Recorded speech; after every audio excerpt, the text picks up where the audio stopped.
નમો નમઃ જયતુ સનાતનઃ।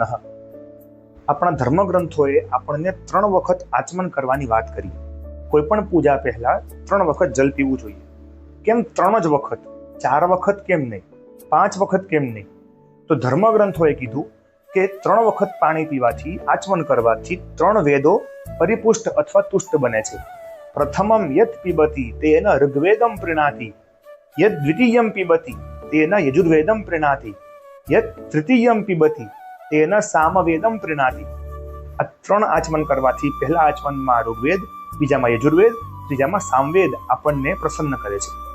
મનુસ્મૃતિના 2ય અધ્યાયની અંદર 60મા શ્લોકની અંદર પહેલું ચરણ છે ત્રિરાચમેદ અપઃ પૂર્વમ।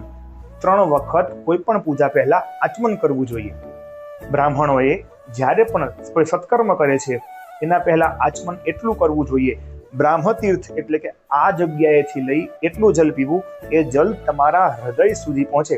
હૃદગાભિ વિપ્રાય એટલે કે હૃદય સુધી બ્રાહ્મણોને જલ પહોંચે એટલું આચમન બ્રાહ્મણોએ કરવું જોઈએ।